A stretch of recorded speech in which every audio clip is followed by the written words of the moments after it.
Hello everybody, this is Lolo Pidot with RN Retired Nasa America. So I'm here in Beaumont at Beaumont Indoor Shooting Range. So I'll just check it out and do some shooting in here. Okay, be with us.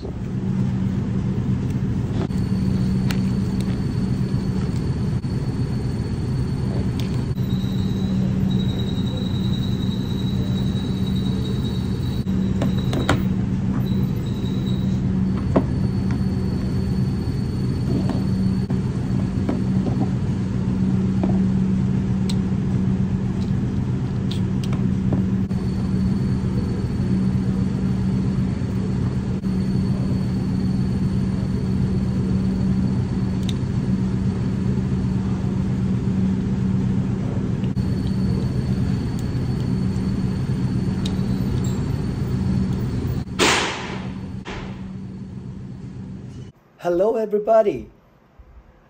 I hope everybody is okay. For me, I went to a shooting range today, hoping I could also do a video. But the shooting range I went at Beaumont Indoor Shooting Range don't allow any video to be taken in their facility. So I'm just doing this video just to have a topic or discussion about guns and parts and everything, because I'm just going to clean my gun. So be with us, try to just learn something about our video. So the number one to consider in having a gun like this is safety. That's the number one really concern. So if you have a gun, you don't have to point your gun to anybody.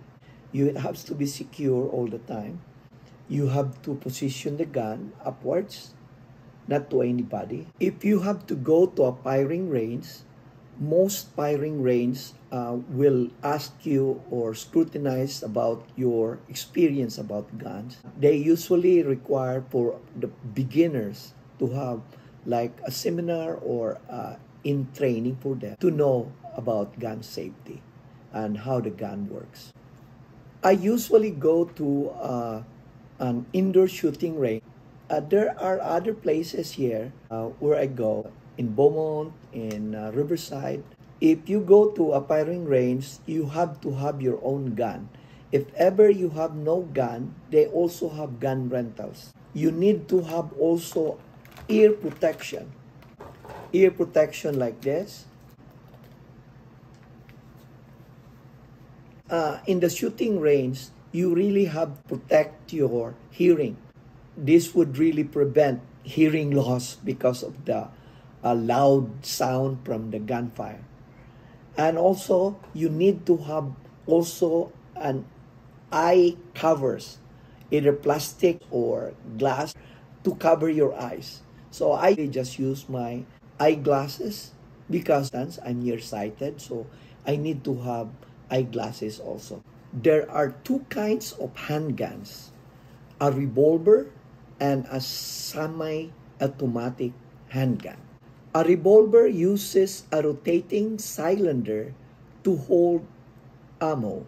It can be a single action or a double action. Single action, have the hammer cocked by hand for each round. Double action means the trigger can be squeezed for each round fired without having to manually cock the hammer.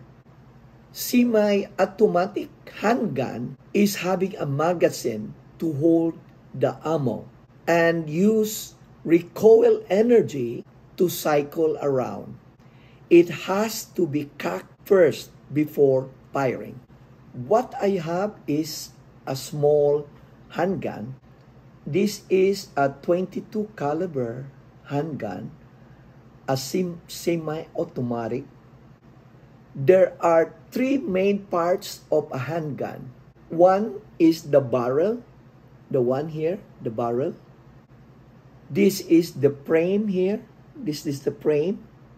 And this is the grip, stock or grip. The barrel is attached to the frame. It has the rear view and the front view. You have to align the rear and the front view to shoot. The barrel is where the bullet go through. Once the bullet will be hit by the hammer and it will go through the barrel, ejected out. The frame has the hammer. This one is the hammer. It has the trigger group where you could squeeze the trigger. And this slide rides around the barrel to cock the handgun. So this, you hold this in here, cock it, and that's the hammer is ready, and then you squeeze the trigger. On firing, this slides around the barrel and cycles with a fired round to eject a spent round and load a fresh one from the magazine. This is the stock or the grip where you hold the gun, and this also houses or contains the magazine. To release the magazine, you have to press this to release the magazine.